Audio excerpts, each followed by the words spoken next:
Don't believe or disbelieve anything we discuss in spirit science. Simply have your own experience. In Lesson 6, I showed you an intro to sacred geometry, the flower of life. We looked at the Genesis pattern and how it forms the fruit of life, the pattern that all physical matter in existence comes out of. We jumped out of the sacred geometric pool for a few lessons, and today we're going to dive right back in. I've mentioned quite a few times that within the flower of life are found the music and harmonics of everything in existence. Let's find out how that works, shall we?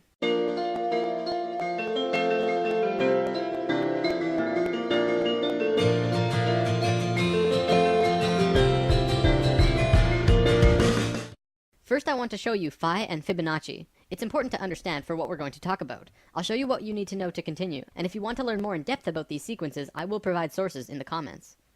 Phi, also known as the golden ratio or golden mean, is a very simple relationship. If you had a rod and were going to put a mark on it, only two places would mark the phi ratio, which is here or here. The length of A plus B is equal to the length of C. This ratio is 1.6180339 and continues on forever. If you multiply the length of C with phi, it will create the exact same image, only bigger. C and D is equal to E. This ratio could then span on forever, going smaller and smaller or bigger and bigger forever. This ratio is infinite. It has no beginning and no end. It is also believed that phi is the mathematical root of all other sequences. See, every mathematical sequence in existence needs a minimum of 3 numbers to figure out the sequence. Phi only needs 2. It is the only one. Similar to how the circle and square are the source of all shape, but we'll get to that later on. The next thing that you need to know is that this ratio is found in all life everywhere. Sort of. By sort of, I mean it's really Fibonacci, but we'll look at that in a moment. Look at your hand.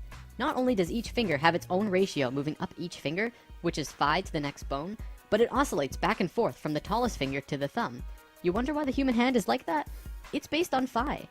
This relationship is found throughout the body in various ways, moving up the arms and legs, in your face, throughout the entire body.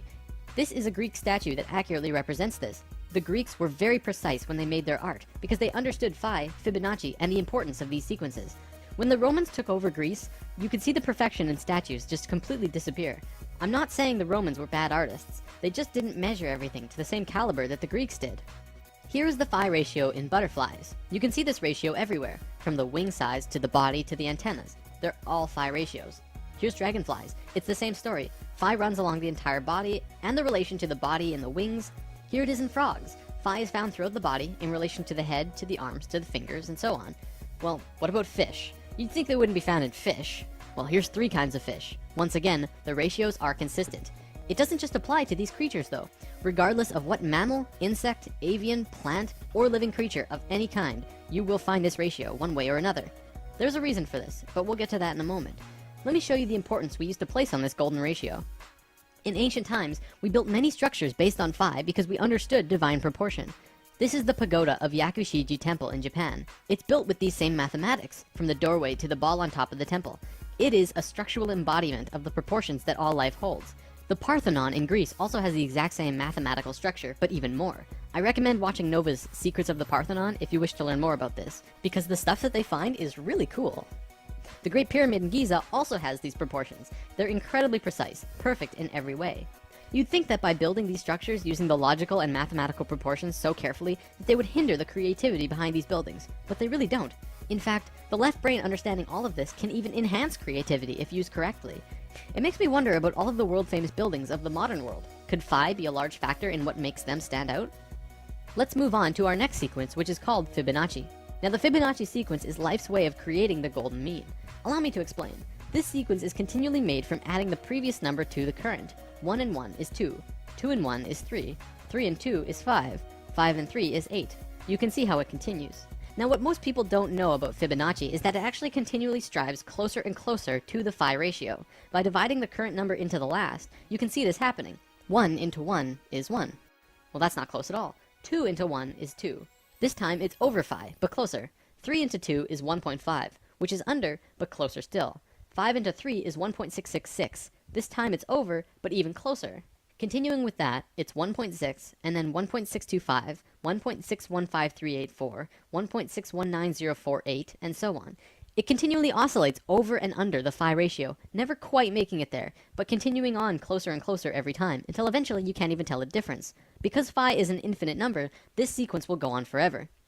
Let's look at some spirals in nature, another way that phi and Fibonacci can manifest. This is a nautilus shell. Many people will say it's phi, but it's really Fibonacci. See how when it's in its earliest form, it's crude, not smooth or anything?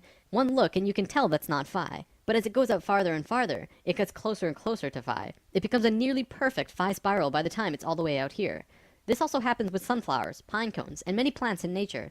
In many cases, such as the pine cones and sunflowers, it flows in a double spiral or more, much like the spiraling arms of a galaxy. From the microcosm to the macrocosm, spirals are always present. So phi is basically source, or spirit, or God, in a mathematical way of thinking. The math of God. Don't forget that this sequence is an intimate part of nature itself. I'm going to call it source. It is the source of all mathematical sequences, and all life in existence grows based on phi. However, phi has no beginning and no end. Life doesn't know how to deal with that.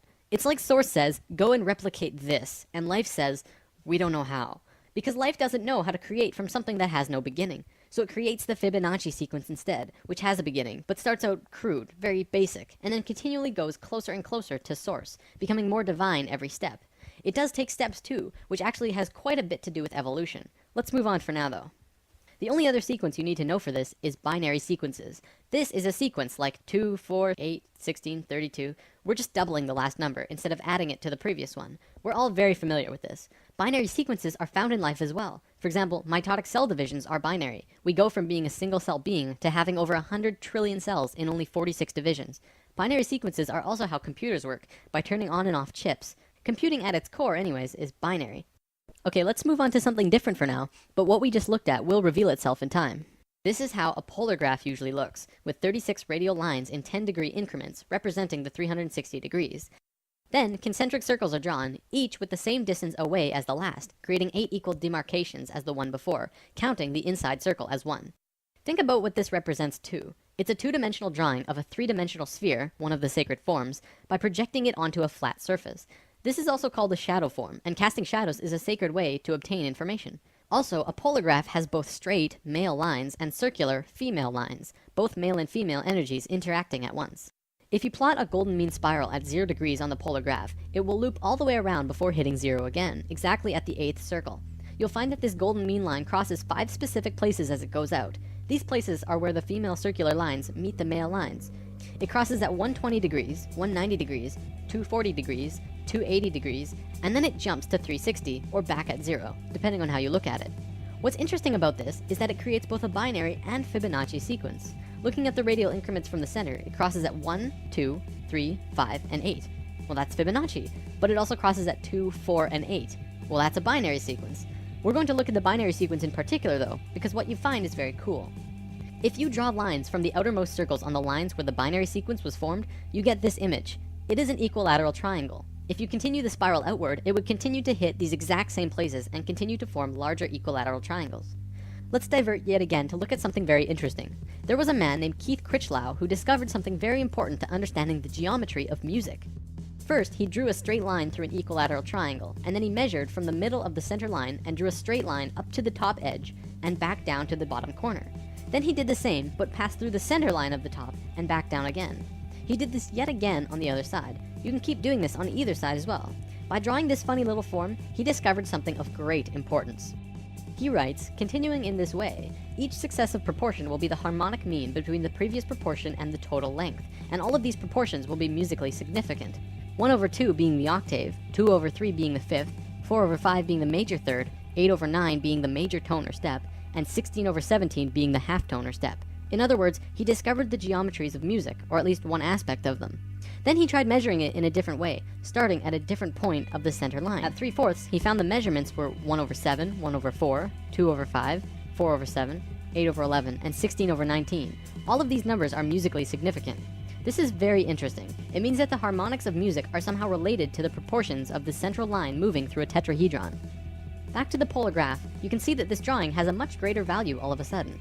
Not only that, but it becomes even easier to make your measurements thanks to the polar graph itself.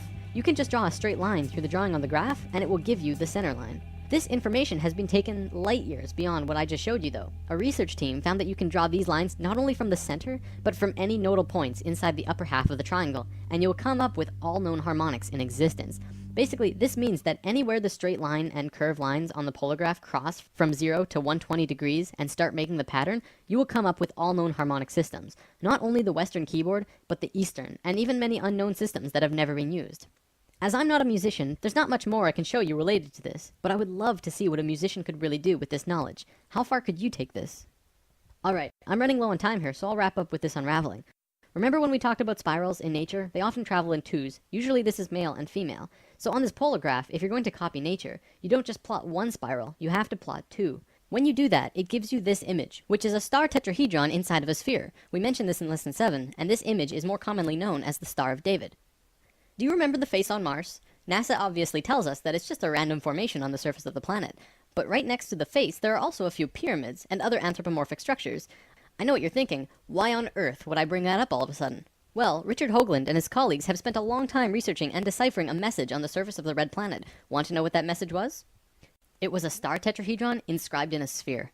Holy balls, right? There's a link in the comments to a page with all of this information if you want to learn more. It's pretty crazy, and very eye-opening now that we have this information about what this really means.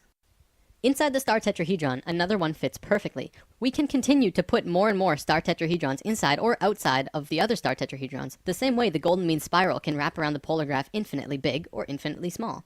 You'll notice that this smaller tetrahedron also happens to fit perfectly around this sphere. Well, check this out. If you put this same size sphere centered on the point of every single star tetrahedral point, guess what suddenly reveals itself?